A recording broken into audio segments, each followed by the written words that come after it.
My name is Haben Girma, and I am zooming in from California, where I was born and raised. My family is from Eritrea and Ethiopia. I am sitting in a room with a German Shepherd behind me. He's my seeing eye dog, but he's just going to be sleeping through the presentation. I'm deafblind, and I'm using a Braille computer to read what Ken says. And you'll notice a delay between when Ken asks a question and when I respond. Part of accessibility is patience, making time for all different kinds of voices. And we also want to make time for your voices. So as we're having this conversation, please send us your questions. Put them in the Q&A field, or you can put them in the chat. And we will be checking in throughout the presentation if any questions come in, so we could also answer your questions. This is your time, so you can maximize it by joining in, sharing your thoughts, asking your questions. What do you think, Ken? All right, it sounds good to me. I like it. And I'd like to start out by talking a little bit about your book.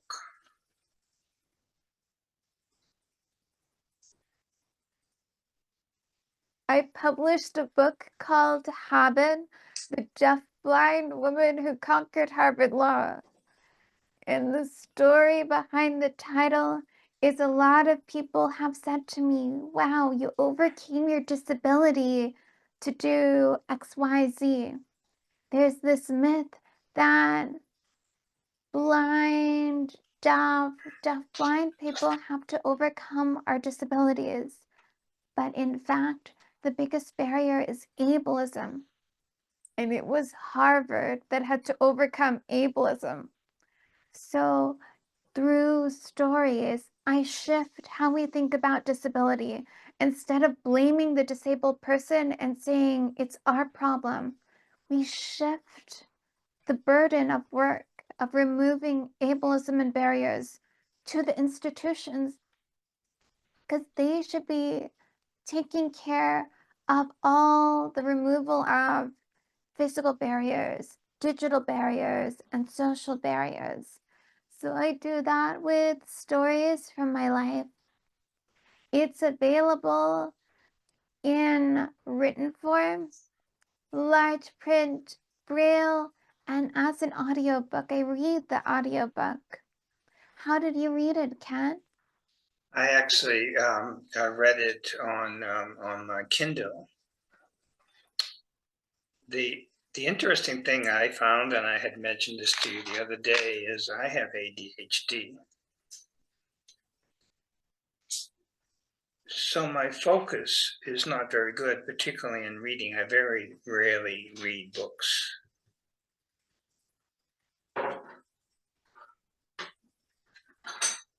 And I'm honored you chose to I'm honored you chose to read my book.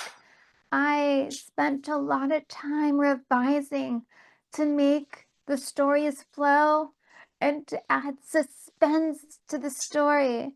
Because if someone's going to read your book, that's a gift of their time. They're choosing to give you some hours, and you should make them as enjoyable and lively as possible.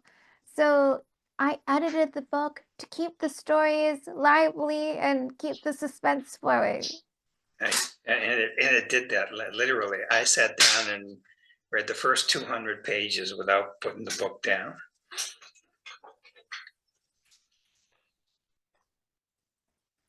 Wow.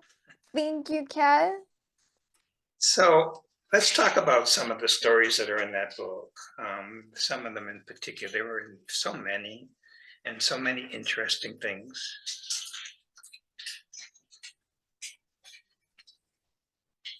What stands out to you the most? Well, there are a few things.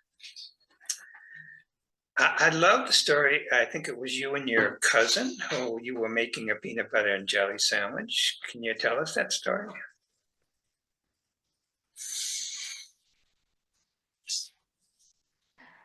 So my cousin was 6 years old at the time, and he told me blind people can't make PB&J.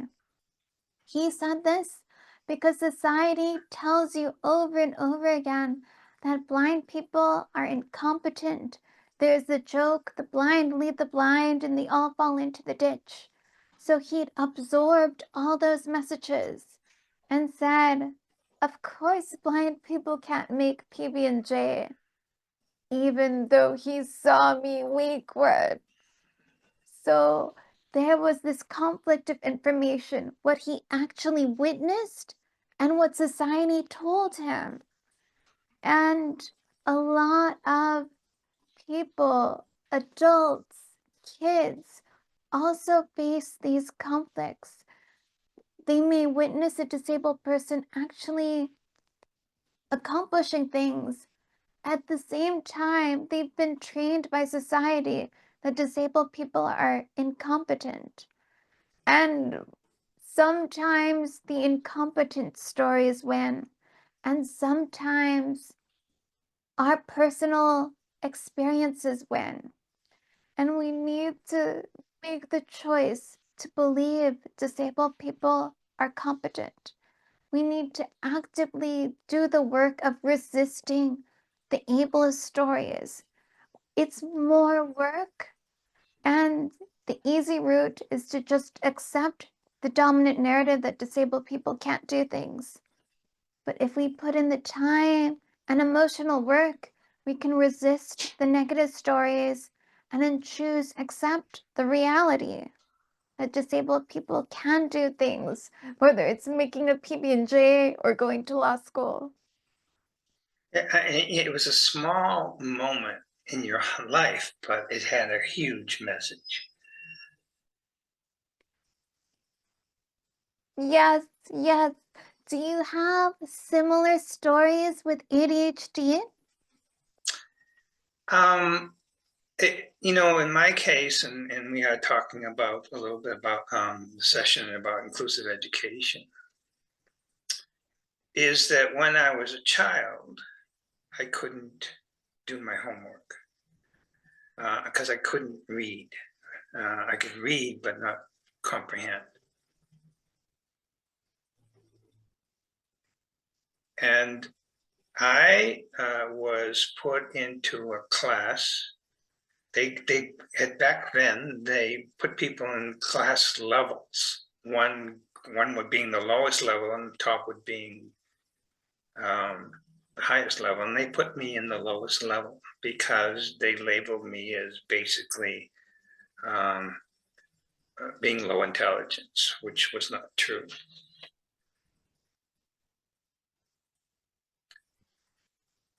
So the best thing I proved them wrong was that I went to college. They told me I wouldn't. So it's happened. So one thing that concerns me is IQ tests.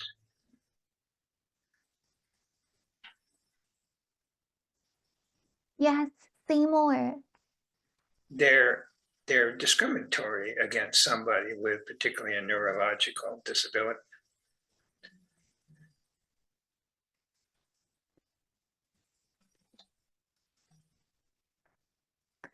So those tests are discriminatory towards lots of different people because they were designed for very specific cultures and specific languages and specific ways of seeing and hearing and moving and thinking. So a lot of people who come from a different culture or who come from a different language or a different who have a vision disability or another disability find themselves cut out of these tests. So this is not just with IQ tests. This is we've found with lots of different tests. It's really testing how well of a test taker you are and not really testing your skill set and your abilities. Yeah, absolutely. You're absolutely right. So I would like to see at some point, I just change that system. So, Haben, before you went to Harvard, you went to another college, correct? Yes, and in fact, that college, Lewis and Clark College in Oregon, they let you choose when you are applying to the college. Do you want to send us your standard test scores, or do you want to send us a sample of your work? So students can choose. And if they feel like the dominant tests are discriminatory and don't really showcase their skill sets, they could instead send in samples of their essays that they've written or samples of their work, whatever their work may be, whether it is art or scientific proofs, mathematical proofs. So there are ways schools and other institutions can choose to acknowledge the harm many tests cause and pick another path that's more welcoming to neurodivergent students, disabled students, and students from all kinds of backgrounds. That's great. Obviously, the administrators in that school have progressive thinking. Uh,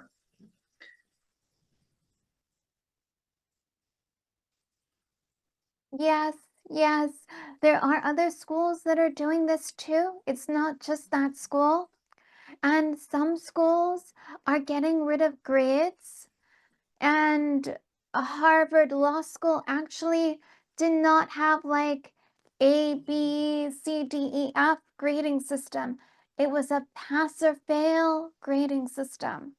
Because the point is, if you made it into Harvard Law School, you already have many of the skills we want for our attorneys to be able to think critically about issues and communicate your thoughts about issues.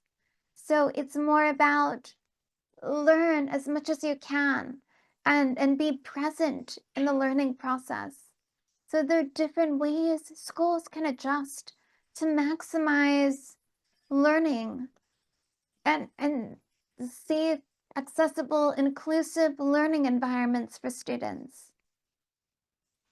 that's excellent. So the message kind of is do your homework before you select the college.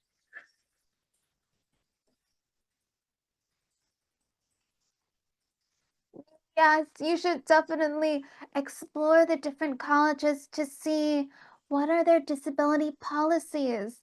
Do they even have an accessibility policy?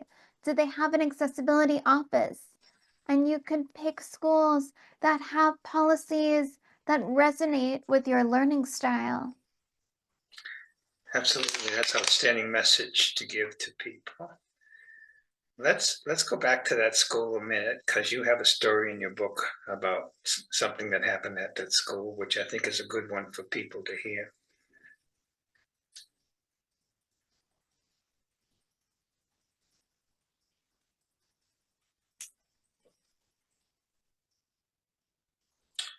So, So at the school, Lewis and Clark College, there were accessibility barriers. And at first I thought, well, I'm just a student. There's nothing I can do. But then I started learning about the law, about the Americans with Disabilities Act. And I told them, I'm going to take legal action if you don't provide access. And they realized this is not optional. This is required by law. And they could get sued if they don't follow the law. And finally, they decided to change. And that's when I realized I should study law and use the power of the law to make our world more accessible. And that inspired me to go on to law school. that's excellent. Now, tell us a story about the menu.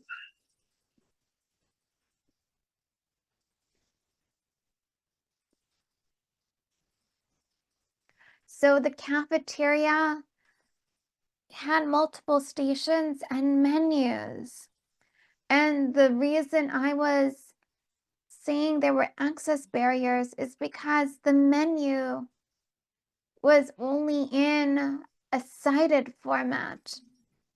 So a lot of these barriers in our schools exist because people designing the schools, the classrooms, the cafeterias only imagine one kind of student, and they don't imagine students with dyslexia or students with blindness or students who use wheelchairs. And we need to be designing our schools thinking about all kinds of different bodies and minds to maximize inclusion within all spaces of our schools. So I had to use the power of the law, or at least the threat of the law, to get the school to change and make their cafeteria accessible. Do you have experiences advocating like that, Ken? You know, and God bless you for doing that, because when you do that, you impact many other people. You do it maybe for yourself, but there are many other people that also are experiencing the same thing. So it's important for an advocate, maybe self-advocating, but also realizing your self-advocation is impacted by many people.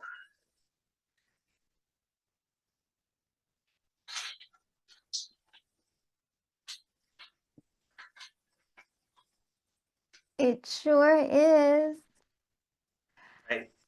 Do you have experiences advocating like that? Well, let me think about that.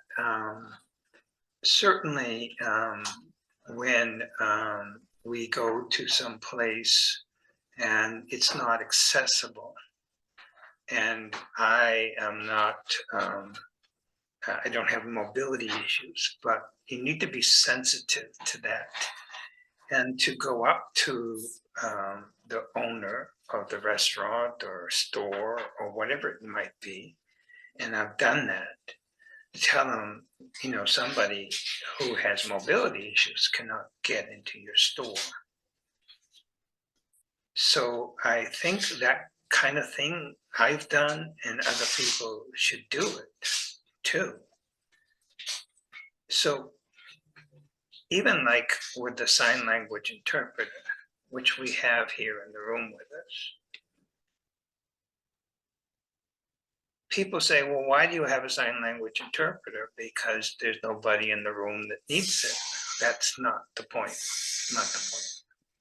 The point is maybe there's nobody else in the room that needs it because you don't have a sign language interpreter. So they have to think that way. You know, it's beyond what is and what could, and what look at what could be and what should be. So, and your story about I love it because it has a kind of a funny ending, because you said you were going to sue them, or you're going to take them to court because of the ADA. But and then you tell at the end that I was like, what, 17 years old or 18 years old, and I really didn't know how to do that. But you still made the effort to tell them that and push them beyond. Sometimes when we're advocating, we don't know what the solution is gonna be, and that's okay. Keep advocating. It's in the process of trying to figure it out that you eventually figure it out. Yeah, absolutely. And I think it's also it's a responsibility not only of somebody who has a disability, but also doesn't have a disability, to think about that.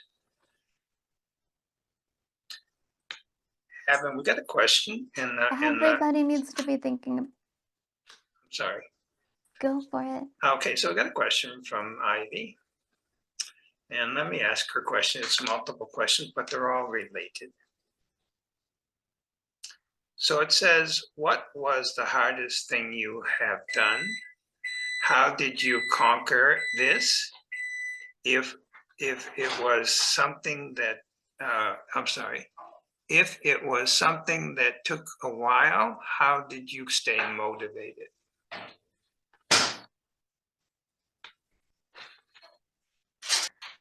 I've done a lot of hard things.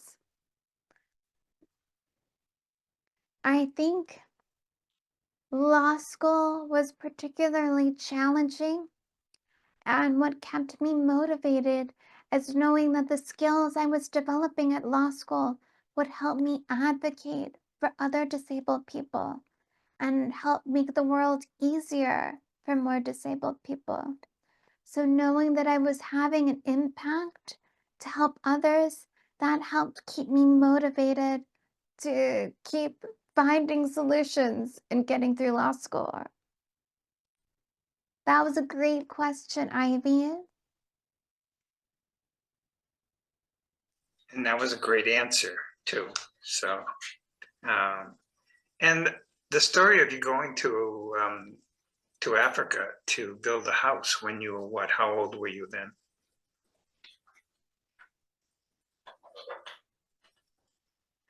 I was a teenager in high school and we went to Mali, West Africa. Have you been to Mali, Ken? No, I haven't. And actually, we don't have any members in our club from there either. We need to take care of doing something about that.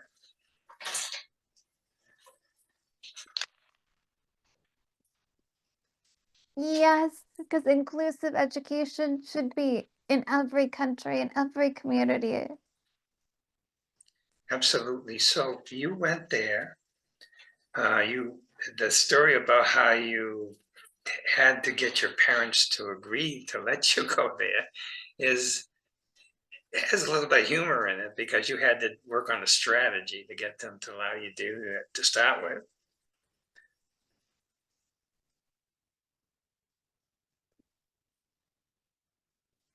I use humor a lot, and I've noticed other disabled people also use humor. And the thing is that there is a lot of stress around being in environments that are not designed for you. It's exhausting and stressful. Humor can help alleviate a lot of the stress and awkwardness. So I've learned to cultivate a sense of humor, and other disabled people have too. It's a strategy that brings joy, makes things easier for disabled people and non-disabled people. And And it sounds like you appreciate that, Kat. yeah, I did. I did appreciate it. And I appreciated the fact when you went there, um, you were very young, but you were very open to the culture there, and very dedicated that you felt there was a need to build the house to help people there. Your parents had said, well, why you can't just build a house in Ethiopia? But I think that would have been the easy way of doing it. I think the way you did it was the proper way, particularly for a child of your age at that time.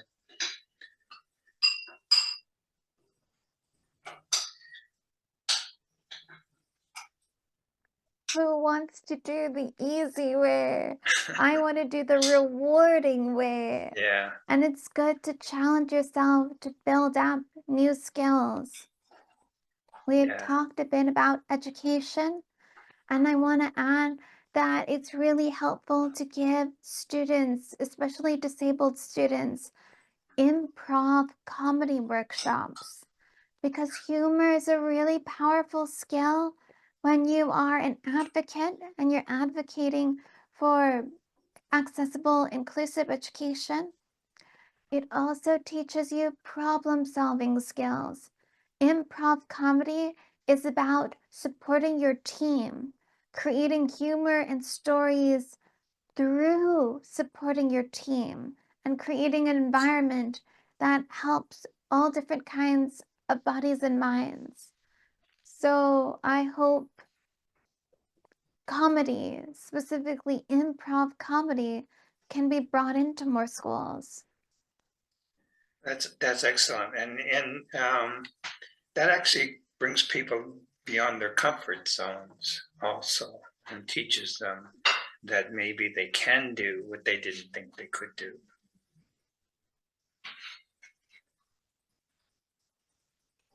Yes, yes. Putting yourself in a situation that is a little bit uncomfortable helps you expand your skills. But it should always be a choice. We shouldn't be things like improv comedy, volunteer projects. We should create these opportunities for students, but it should be their choice. Absolutely, I agree with you 100% on that. Let's talk a little bit about ableism, because I know you mentioned that in your book several times. And what I want to talk about is not the obvious, where people that are non-disabled are ableists, but people themselves who have a disability. And in a way, when they say, I can't do it, they're ableizing themselves. But you've always said, it's nothing I can't do. Is that correct? So, ableism is a set of beliefs and practices that treat disabled people as inferior to non disabled people. So, if a disabled person says, I can't do something, that's not necessarily ableism because there are a whole host of reasons they feel they can't do something that may have nothing to do with their disability and the systemic beliefs and practices that treat disabled people as inferior. Sometimes a disabled person might feel that they can't do something because of their disability. They may be right or they may be wrong, and they should have the opportunity to explore that and question and check, is that a true belief or is that an assumption sparked on by all the widespread messages telling us that disabled people can't do things? When we have conversations with other disabled people and we build cross-disability community, we get better at assessing whether we can or can't do something. And we become more skilled at finding ways to do things, even things we formerly used to think we couldn't do. Does that help explain it? Yes, it does help explain it. And um, having family in Ethiopia, in Africa, a lot of times in many countries in Africa and other countries in the world, people with disabilities are being looked down on like they're a curse. And I think that also works on the individual's state of mind.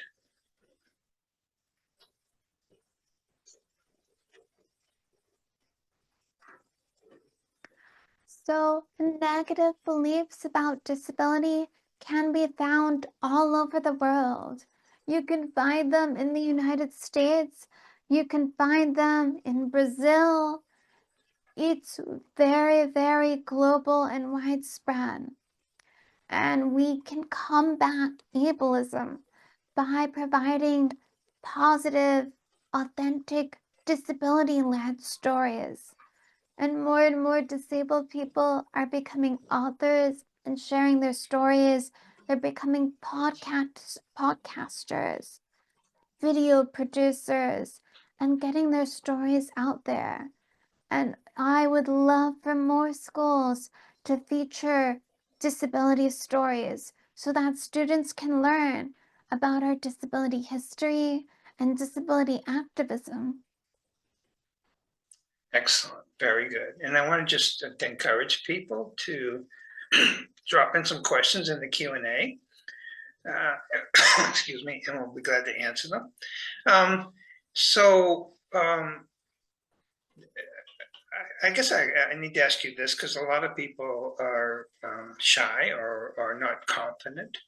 But when faced with ableism, what do you think is the best approach on how to handle it?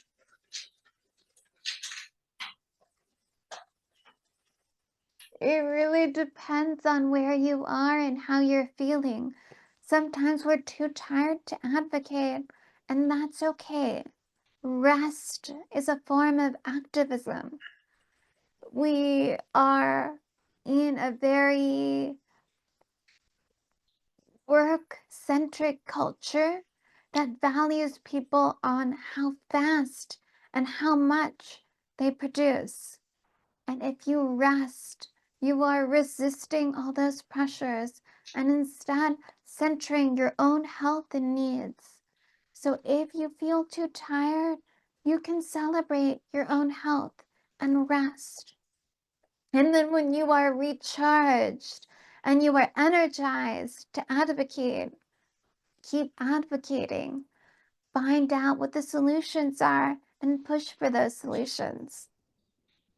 That's excellent because oftentimes people feel pressured. Oh, I'm in this situation. Maybe I should react to it, but I'm tired. But your message is don't feel, don't pressure yourself into something that you're not comfortable with at that moment. Is that correct?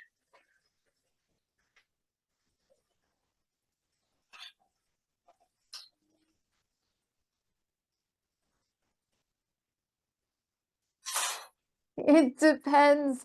For some people, that extra push to try something new that's a little uncomfortable, that might be the right decision for someone.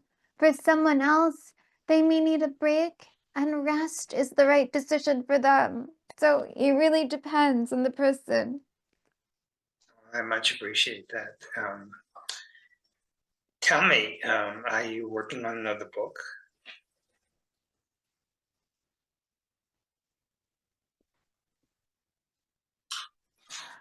I will do another book. I don't know when exactly, but stories are a powerful way to advocate and educate people. So I want to produce more stories to share with the world. Have you thought about writing a book, Kat? I'm going to give you my ableist answer to that. And that's with my ADHD. It's very hard for me to do that. It really is. Um, and I just can't find the focus to do that. Once again, I'm probably um, using my skills where it's probably best that I can do it, but writing a book is not one of them. I have another question for you. So this is a question from Peter. And Peter asks, how do we move from performance to substantive action?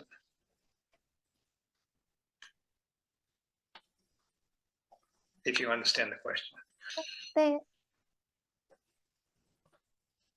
so sometimes we're told, fake it till you make it. And at the beginning, it might feel like performative activism. But after that, that performative activism can help you transition to substantive activism. So at first, it's kind of a guide of how to move forward. But once you have that guide, you can take it from there. Every situation is different. Every person is different. So we all need to take time to process and reflect. What are the specific barriers in this culture at this school? And then come up with a solution that is tailored to that culture and that school. And you can keep developing as an activist by listening to other disabled people, reading their words, watching their videos, their films, listening to their podcasts, and keep engaging in disability discourse so that you keep growing and learning. Then it won't feel performative anymore. Okay, that's excellent. You've been to Alaska. How do you like Alaska?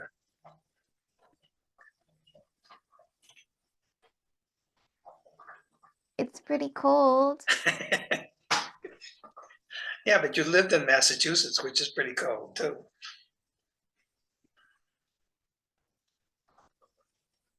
Yes, and I wanted to leave as soon as I graduated. And you in Alaska, you climbed on a glacier, correct?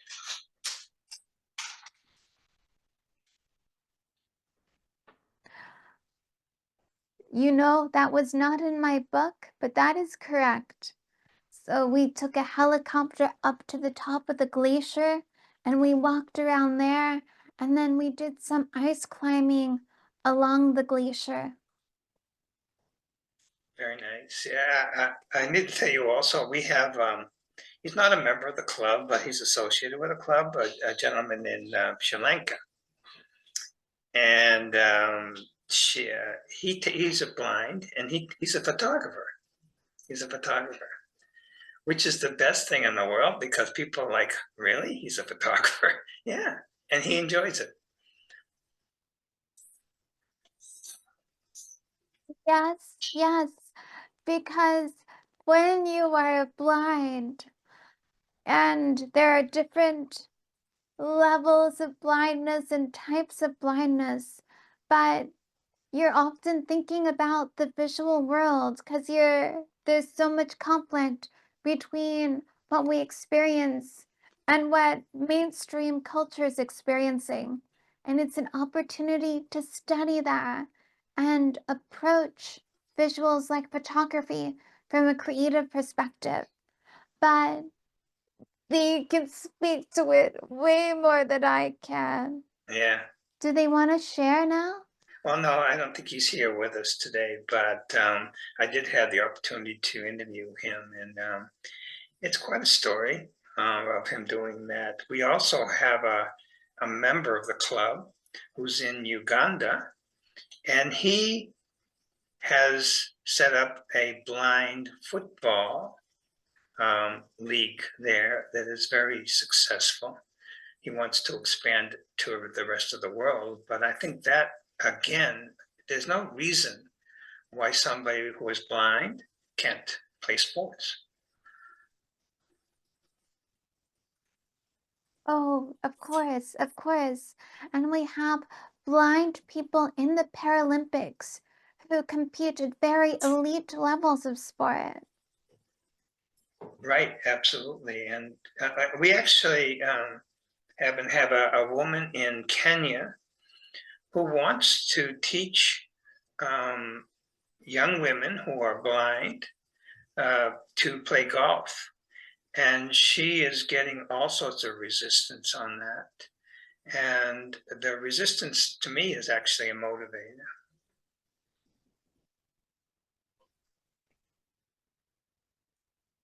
Yes, yes, transform that resistance into motivation to keep finding a solution.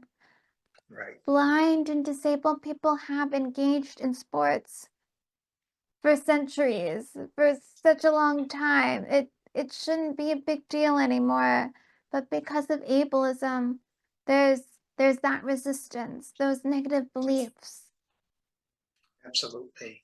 And when I hear something like that, it just motivates me to help them even more, to try to make sure they overcome basically what is people who are uneducated and educated on disability issues and disabilities abilities, because that and alone can be a teacher.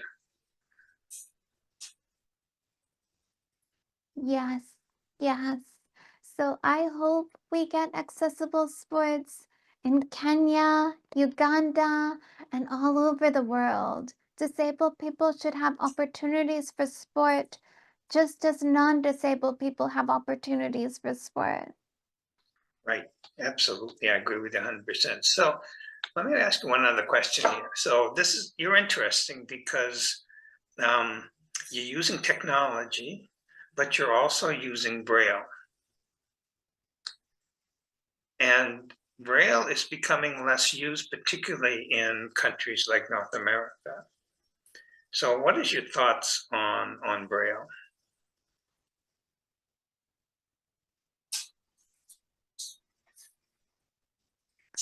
So you mentioned you read my book on Kindle, and my book is also available as an audiobook. So in theory, we could tell sighted people that there's no point in learning to read anymore. Stop teaching sighted kids how to read because they could just listen to books on Kindles and other devices.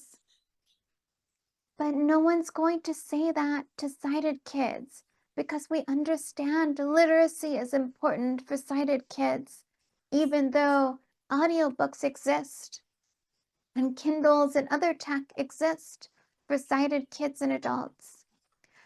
Well, that's not transferring to blind kids because of ableism.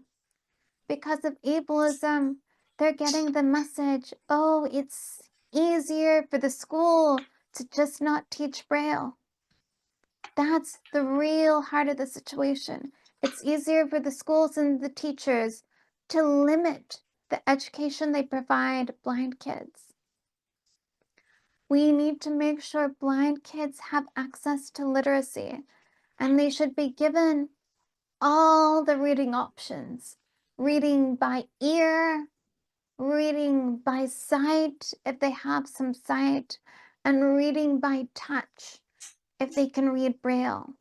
So the kids should have the opportunities to learn all these different skills. And then when they grow up, they can choose, oh, I just want to listen to all my books, or I want to read all my books in Braille, or I want to use magnification and read my books visually. And I want to get back to that in a second, but there's a comment from your friend Esther here, who's watching you. And she says Haben is an amazing advocate.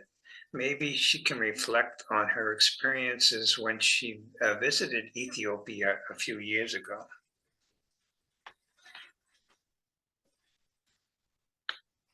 Oh, I would love to. So, Aster has an amazing scholarship program to help blind students get the tech and training they need to excel at university. So, for example, voice recorders, laptops, canes, and Addis Ababa University was creating an assistive technology center for students. And Aster invited me to give a disability rights lecture celebrating the creation of the new center and the scholarship program because it's important that blind women get an opportunity to learn just as blind men and sighted men get an opportunity to learn. And that's actually a model for many other universities around the world. Schools need advocates, champions like Aster to say, despite all the barriers, we need to find solutions to make sure blind women and women with other disabilities get access to an education and can excel at the university. Yes, and I agree with her. And she's what impresses me with her, and hopefully other people, I'm sure they're in the world, is she's persistent, she's focused, she's determined, and that is all the important things if we're going to make change in this world. We have to have all those qualities.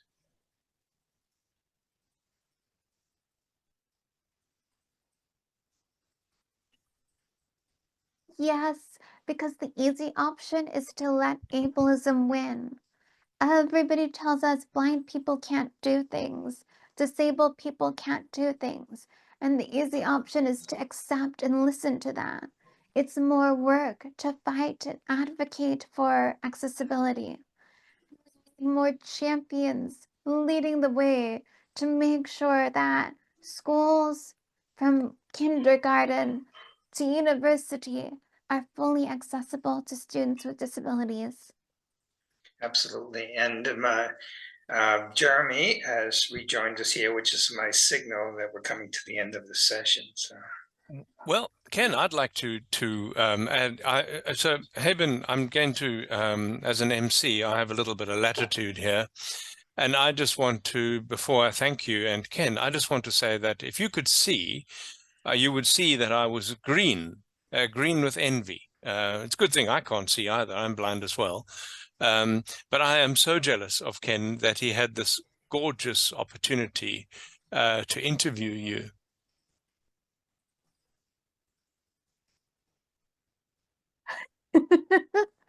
Well, you also had the opportunity to listen, so you were able to share in that conversation, and there are more opportunities in the future. So maybe, Jeremy, you and I can have a fireside chat next summit. You're on, except that it's already summer with me, so it's going to be sooner than you think. He's in South Africa.